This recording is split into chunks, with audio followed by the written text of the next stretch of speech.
Welcome to the World United. Welcome to the World United.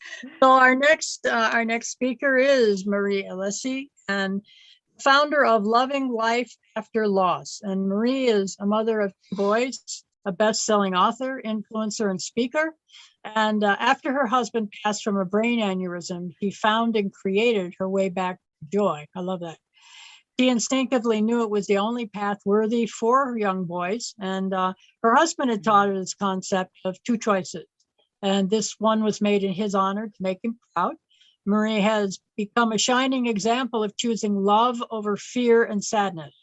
And in her movement, Loving Life After Loss, Marie offers hope, healing, and happiness to the world where people expect it the least and need it the most. So her section with us is Coming Home to Your Heart. And welcome. Welcome. Thank you so much. Thank you so much for having me. And Tash, it is such an honor to speak after you because, you know, I really, really love your message. This is not about hierarchy. We've all come together here. This is like a full-on women's circle by accident or not. You know, there's all just women in here in this very circle here right now. And I had the honor of host one. So I don't have your experience, but I do know about the power of it, and it is so incredible. I definitely had the honor of being part of many. So it's really, really incredible what happens when we all come together. And yeah, thank you so much for the introduction. I'm very honored to be here. And what I would love to share with you today is a message about coming home to your heart. I really believe with everything that is going on in this world right now, there is such a huge shift happening. And this brings me straight to the topic of perspective. You know, a lot of people say there's so much fear happening, there's separation happening, there is this happening. And it really depends on, again, coming back to the choices, what perspective we have. I see it as there's a massive shift happening, and we can all choose as a collective power or as a single being what we focus on. If we focus on the negative, on the separation, all the forces that are happening, or the not so free choices that we have around vaccinations and other things. I don't want this to be a political thing I talk about here, but we are all in the same boat. We all know what I'm talking about here. And it is up to us to come back to our heart and really think about what we focus on, what we choose to focus on. And I choose to focus on there is a huge shift happening in this whole entire universe of ours right now. And it is up to us what we guide this shift to be. It is a collective power that we have here. And I saw the end part of the previous panel, and there was a statement being made, and with all due respect, I do want to pick it out because it was a little bit of a thorn in my heart, where it said the world needs suffering or pain to change. And I strongly believe that the world needs love to change. I really strongly believe that. We need to focus on the love, not the suffering, not the pain. I understand what was meant by that, you know, pain often causes change, but I strongly believe that love has got the biggest and strongest power to create the change in the way that we want it to be. So I really want us all to put our hands on our heart right now. Before I go further into the talk, close your eyes for a moment and take one deep breath in straight into our heart and out.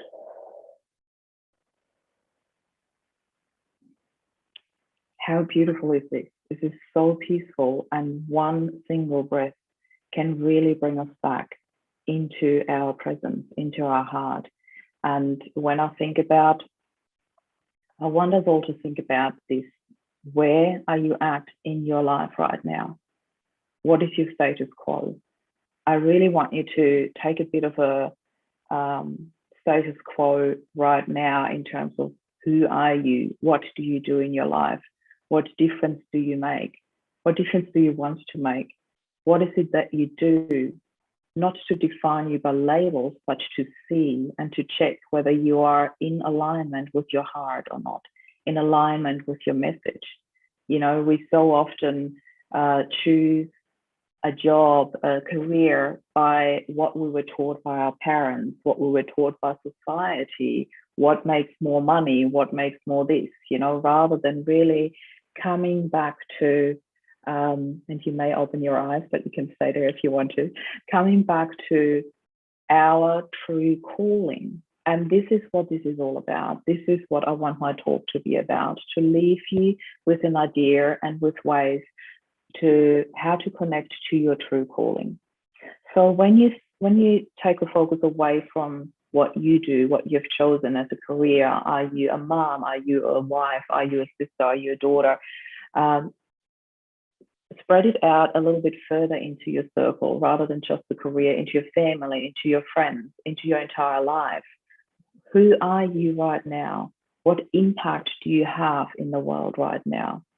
And what is your environment like right now? My biggest starting point is always like, is your environment supportive or not? And I usually start with, what is your surrounding like? Your office where you're sitting right now, or your living room from wherever you're watching. What does your house, your home, your apartment represent?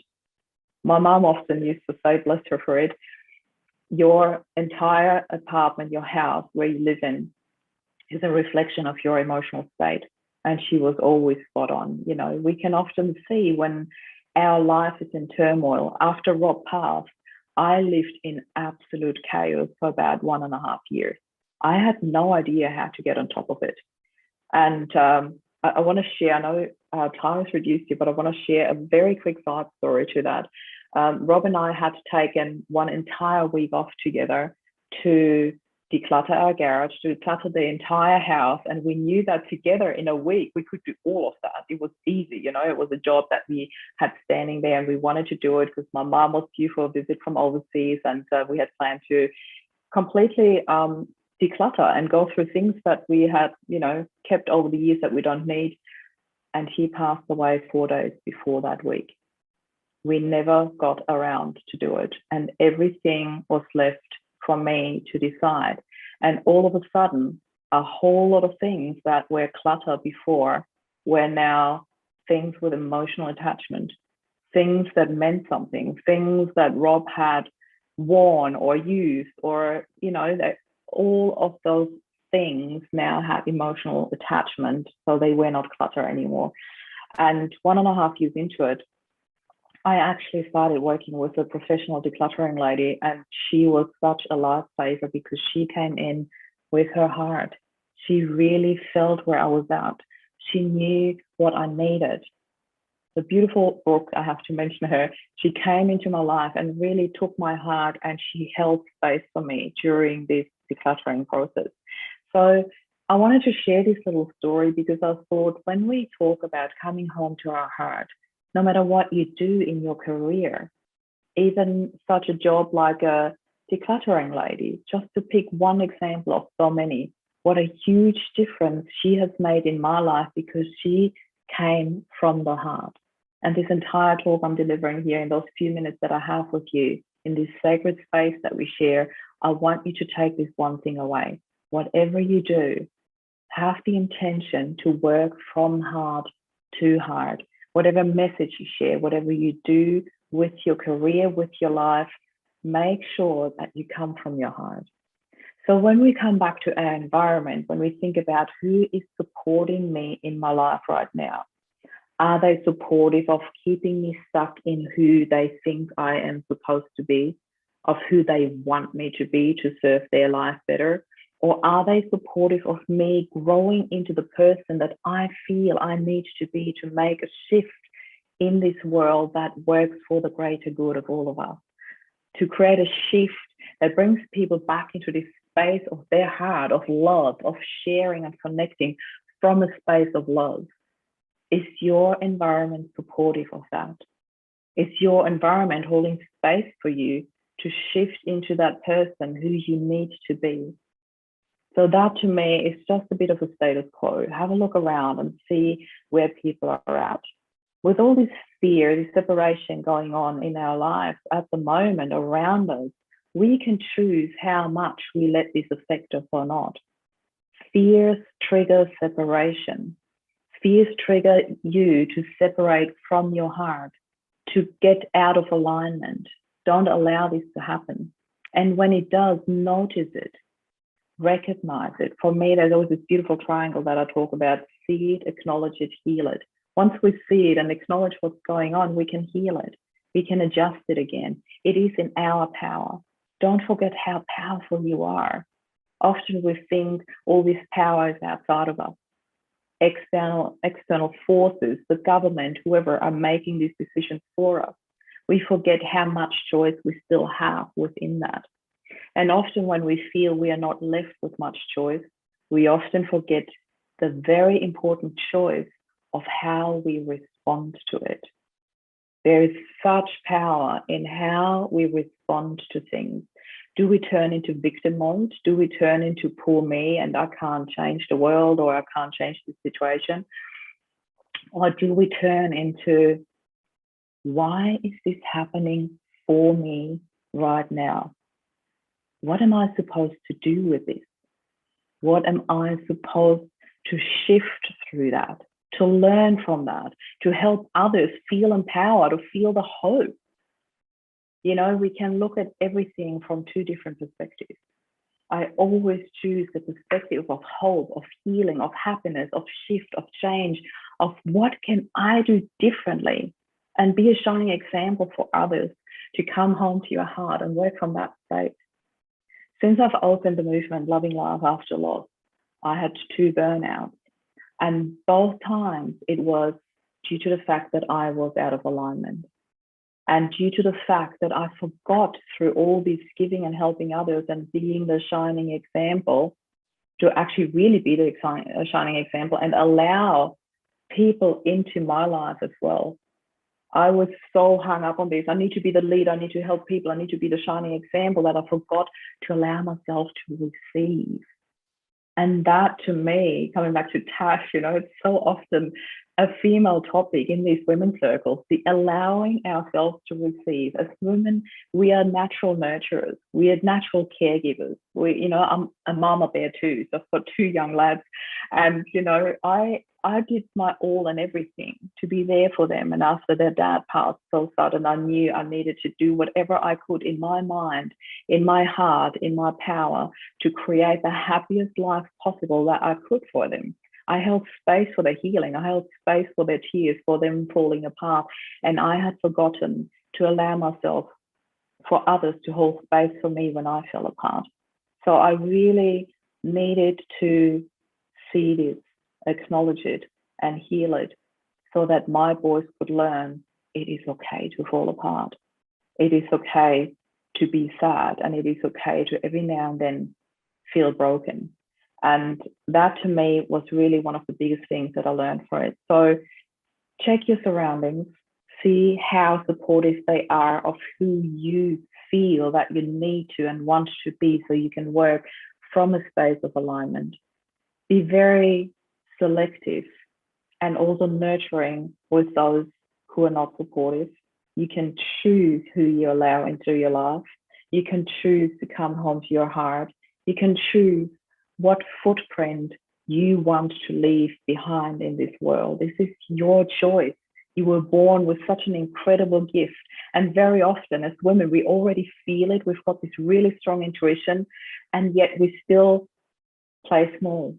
We still shrink back to, who am I? And sometimes it might come back to what you just said, Tash, you know, that competition. Who am I to be bigger, stronger, better? It's not about that. Who am I not to be? Or from the beautiful poem, Marianne Williamson, Our Deepest Fear, who are we not to be? Beautiful, amazing, shining example in this world. So all of us that are here sharing this beautiful sacred space, remember your choices. Remember the choices that you do have, and put your focus back on your heart. Because once you come back to your heart and you're back in alignment, this is when everything falls into place, and you are guided and surrounded by empowerment and by a beautiful feeling of peace and love in your heart. Thank you so much for letting me share this. Thank you. Thank you. That was awesome. You know, came to mind, my mother died in 91, my dad died in 97. And when my mother died, my dad, we really, other than giving my mom's clothes away, the house stayed totally the same. When he passed, then I had the responsibility of, taking all that on. And so we hired a service, and you learn very quickly, all these objects that have emotional attachment to you. When someone totally objective comes in, they actually bring this huge garbage bin, this huge container, and they just start, you give them permission to do whatever. You take what you want, put it in a room and lock it away. And then to just watch them toss, they took very little of what, I would have said, and you realize about the emotional attachment.